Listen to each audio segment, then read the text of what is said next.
I'm Jay Goldberg, And I'm Renaud Boussard. and this is the Canadian Taxpayers Podcast.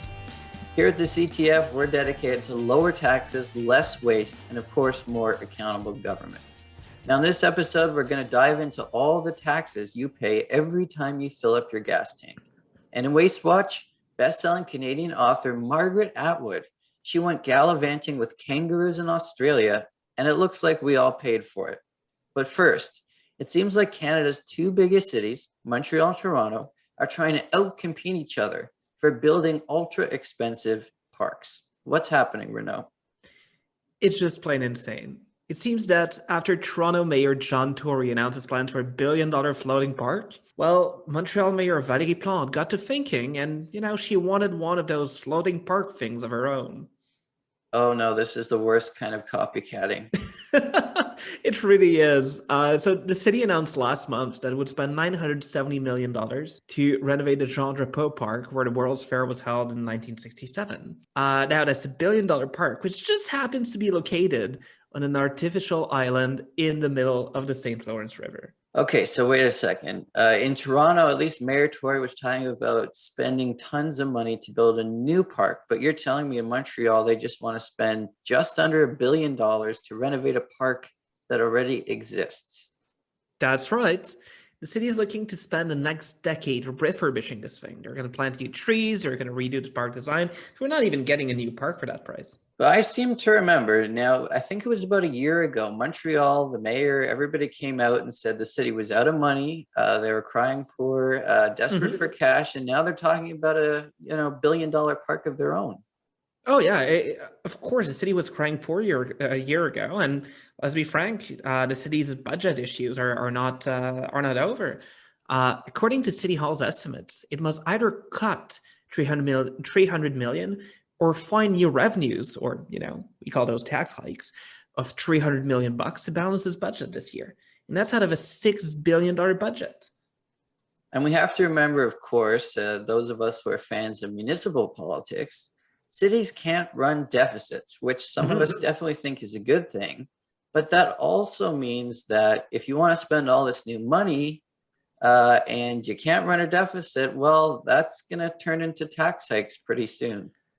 It certainly will. And look, like canceling this park thing won't solve all the city's financial troubles.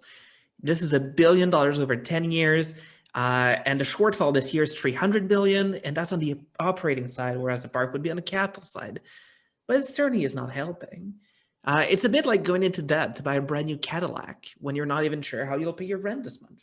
Yeah, I gotta love that car analogy. Definitely brand new Cadillac, Mercedes, BMW, take your pick. But enough about my $1 billion park. You were telling me you got some news about your $1 billion park out in Toronto.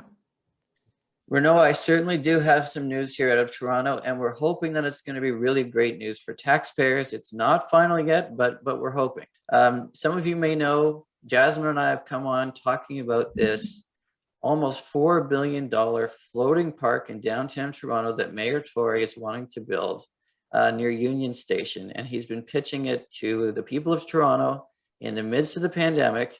Our city's been losing a lot of taxpayer dollars. We actually lost 1.6 billion of taxpayer expected revenue in the past little while. And so with the mayor crying poor left, right, and center, he came out with this floating park proposal. And thankfully, it looks like that's going to be on the chopping block. Well, this is great news. So why is it on the chopping block other than, the ludicrous cost? In fact, we don't really need a floating park. Well, those are very good reasons. But the other reason is that Mayor Tory, he seemed to have assumed he could do a little bit of legal maneuvering that turned out to be not so fine. Basically, Mayor Tory, to build the project, the city doesn't own the land he's trying to use. And so he was going to try to unilaterally rezone this land so that the people who own it, the private companies that own the land, wouldn't be able to do anything with the land. So, of course, these landowners, they went to court. They wanted to figure this out, hash this out. And of course, in great news for taxpayers, the tribunal sided with the landowners and said that the city had no right to do this unilateral rezoning. So hopefully that's going to stop the project. But Mayor Tory, he's still saying, despite all of this, that he's looking potentially at additional legal action. So we at the CTF, we've been fighting this rail deck park fiasco for years, and we're going to keep a very close eye on it. And if Mayor Tory tries to make any further moves, we'll let you know. But we're going to keep a very close watch until Tory finally gives up on this extravagant vanity project. But Renaud, I think it's important for us to just note one more thing. Mayor Tory, he's not being truthful with the people of Toronto. For years, he's been going around trying to claim that only his $4 billion boondoggle of a park will get us downtown green space. But the best thing, the kicker here, is that the landowners, they've actually said, in addition to building new condos, they're planning to build a park on the land as well. And that park would not cost taxpayers a dime. Well, this is really great news. I look forward to finally seeing this park proposal be done with. So we don't even have talks of $1 billion park. But thank you so much for this update. Well, look, I certainly want to see this proposal out of the way. And just because your proposal in Montreal is not quite hitting $1 billion doesn't mean that it's not a terrible idea. And so I really hope that in Montreal, we get a similar realization, cancel this floating park. Thanks a lot, Renaud, for bringing this to our attention. It's time for Deep Dive. This is the part of the show where we take a closer look at the issues that are really important for taxpayers, but can sometimes be more complicated. Okay, so it's no secret whatsoever that we pay a lot in taxes every time we drive up to the gas station and we fill up our vehicles. But do you know just how much in taxes you're actually paying? So we released our Gas Tax Honesty Day report last week. That's where we add up all of the hidden taxes that we pay on gasoline and diesel. And boy, oh boy, is it ever expensive. I'm joined now by my friend, our Quebec director, Renaud Brassard. Renaud, you did a lot of double duty over the last few weeks, and you actually compiled this Gas Tax Honesty Day report. So the question on everybody's mind is exactly how much do we pay on average in gasoline taxes? Thanks, Chris. The short answer is a whole lot. Yeah. When you account for the up to 6 taxes that Canadians pay on gasoline, it comes out to about 47 cents a liter. 47 cents a liter. And just keep in mind, that's the average. That's a lot of money. That's like half a buck every time per liter. Now, you also said, though, and this is key, that we pay 6 different taxes. So what's the breakdown there? So first, you need to add the federal and provincial excise taxes. Those are the basic fuel taxes that governments charge. With both of those combined, that's already around 24 cents a liter in taxes. Okay, so we've got the federal and provincial excise taxes. That's about 24 cents. What other taxes are shoved in there? Well, who could forget a carbon tax? Because, it varies from province to province, but that's another 9 cents roughly that it adds to the price of gasoline. Absolutely. Who could possibly forget about the carbon tax? Ours is even higher out here in BC, of course, because we're super special. We are at 10 cents a liter for the carbon tax. So Dan, if you live in Vancouver or Victoria, but also in Montreal, you can get to add a transit tax as well. So that's 4. And then when you take the price, including all of those other taxes, those 3 or 4 other ones, you get to add GST on top of that. And for the provinces that are Ontario and East, then you get to add a provincial sales tax as well. Okay, that's a lot of taxes, but you said something very key there that I think a lot of our listeners may not know. You said that the sales taxes are being applied on all of these other taxes that we paid for after. So you're going to have to explain how we're being taxed on taxes. Yeah, as a matter of fact, tax on tax costs Canadians about 3 cents a liter. That's the amount of GST or PST that gets charged on all the other taxes. And, 3 cents probably doesn't look like much, but it adds up fast.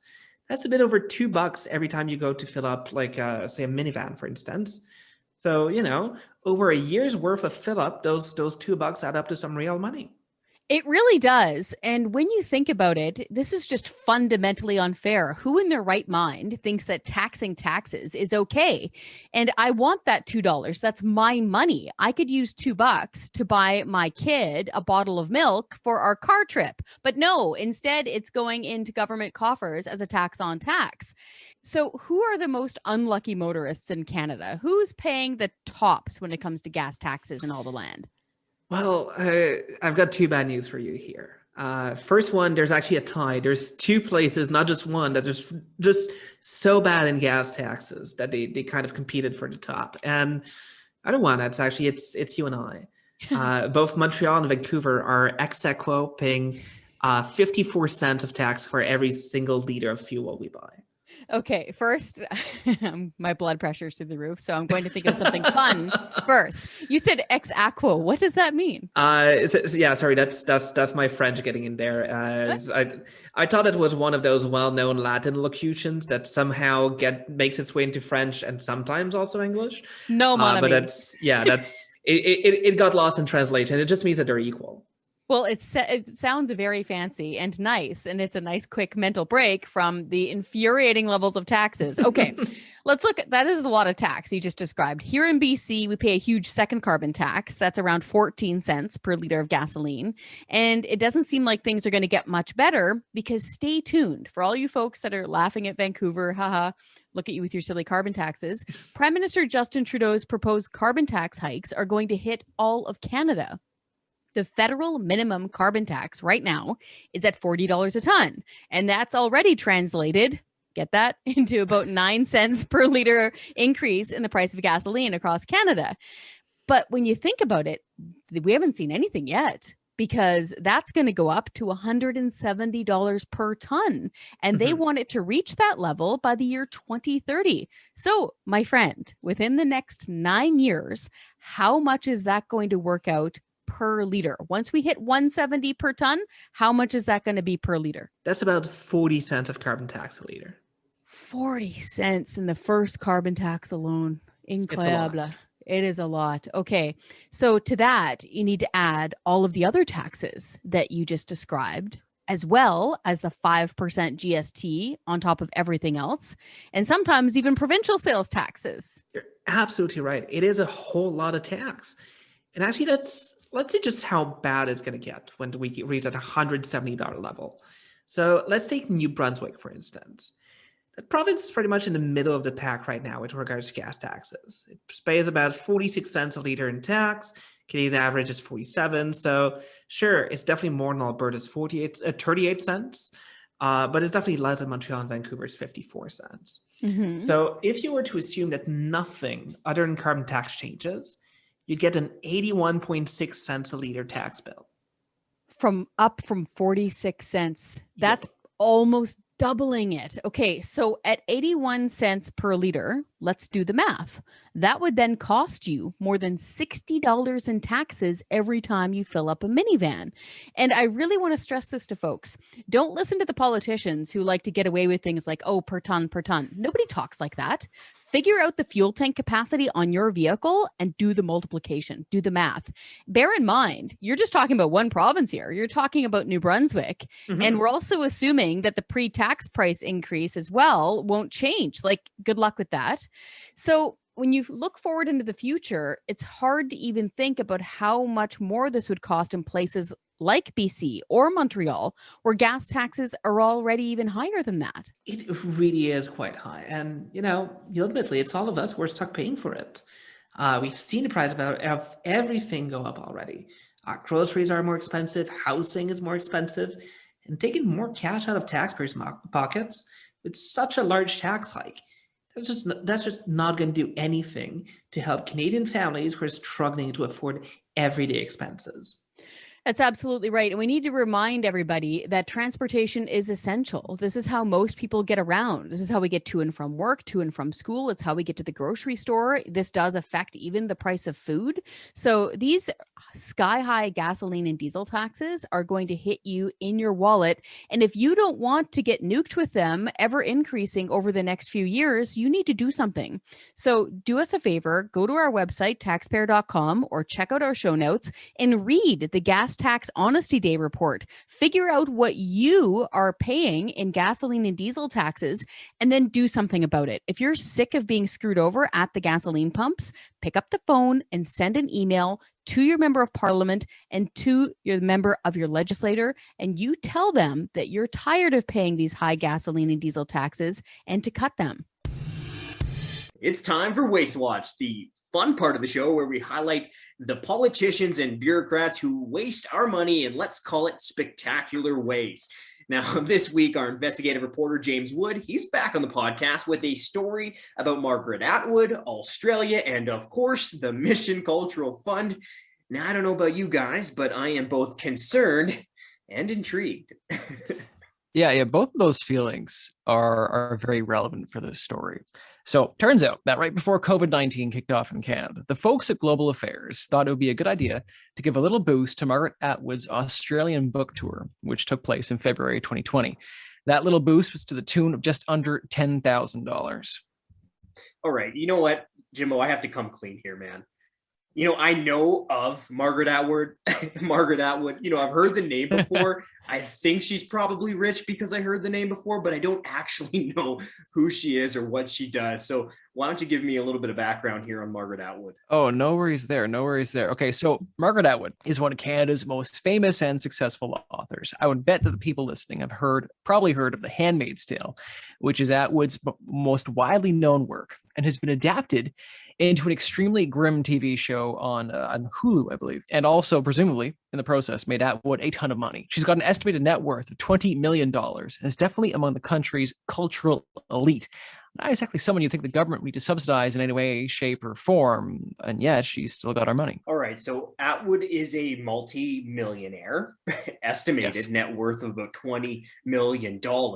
Yes. And these bureaucrats thought it would be a good idea to subsidize her promotional book tour for a tune of $10,000. Am I getting that correct here? That is entirely correct. Sounds to me like these bureaucrats have entirely way too much money, our money, in their pockets. That's what it sounds to me. And honestly, I would have been upset even if she got $1 to promote her book tour. But Jimbo, really, for our listeners who've been following this Canadian Taxpayers podcast over the last year or so, they know that this is just the latest example of the goofy, incredibly wasteful spending that often comes out of the Mission Cultural Fund. Am I right there? You are correct. And that fund has been a recurring theme around here. Again, for those who don't know, Mission Cultural Fund, it's a pot of money used by Global Affairs to promote Canadian culture across the world. I'm putting air quotes around that.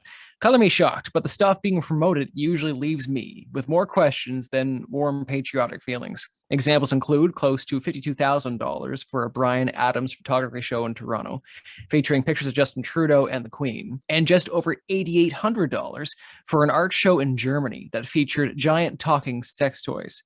So the fund is already being used in questionable ways. This latest example is basically just par for the course. Yeah, man, I remember that sex toy story. It was nuts. No pun intended. Okay, yes, pun intended. And the thing is, I was even shocked, you know, for a person who his whole career is making fun of governments for spending our money in silly ways. Even that shocked me. Yeah, $8,800 for a sex toy art extravaganza in Germany. Talk about an absolutely fantastic, no, not really, way to spend our money. Now, one of the funny things about that story is when we contacted the artist, Peaches, about her sex toy extravaganza, she even thanked Canadians for the support. Someone should have reminded her that we actually didn't have the choice in the matter. Okay, but enough about all of that, because I know me and you could talk about this for probably an hour. Yeah. Now, did we even get in touch with Atwood about her Australian subsidy? So my freelance colleague, Justin, he did a bunch of the legwork here. And unfortunately, he never heard back from Atwood or her publisher, though he had some requests for comment. However, Global Affairs did get back to us. Apparently, the Canadian consulate in Sydney had wanted to leverage Atwood's tour to highlight foreign policy issues. Yeah, and how many buzzwords did those, quote, foreign policy issues include? Quite a few, and it turned into a bit of a word salad. So I'm not going to recount that here.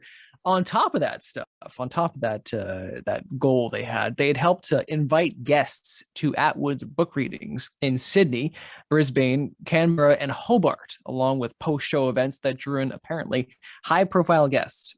In all, the department believed it had reached, wait for it, 1,500 Australians. Now, Justin asked them, of course, if they had an estimate on how many people they would have reached without taxpayers being billed for it, and of course, there was no answer. Yeah, so I guess we could chalk this one up to just another brilliant use of our money from the Mission Cultural Fund.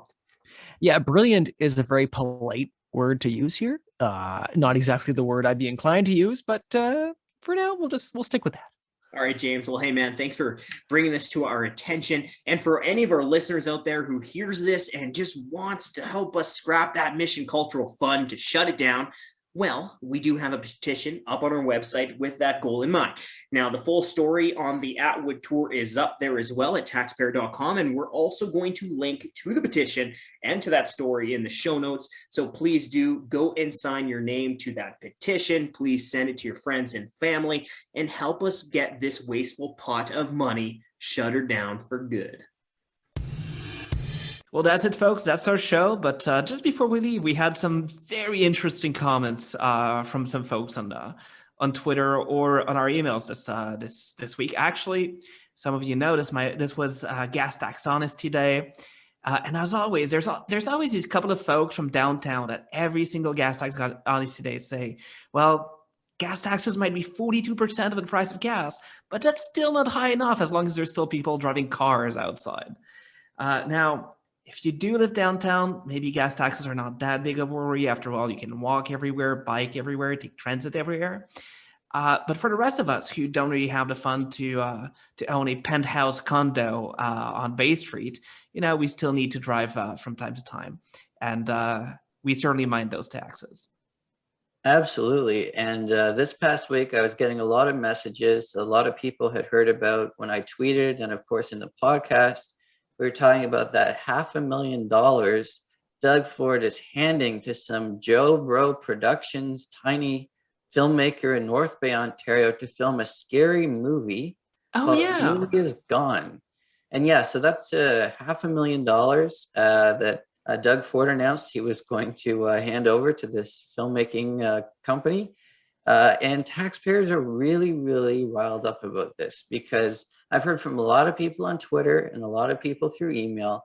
I mean, this is something that, it's not billions of dollars that we often complain about other wasteful spending. But a lot of people have been saying to me, this is just really emblematic of the fact that government is just trying to do far too much and getting involved in way too many places. The fact that they want to spend $500,000 and they are going to spend $500,000 to fund some scary movie in North Bay, that's just really, really clear evidence that the government, they're trying to do way too much.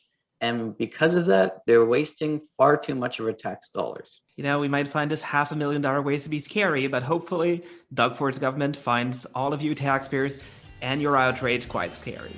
Well, thanks for listening, folks. And of course, thanks to James Wood, our investigative journalist, who does all the editing for this podcast and makes it sound like we know what we're talking about. Thanks, Jimbo. Thanks, Jimbo.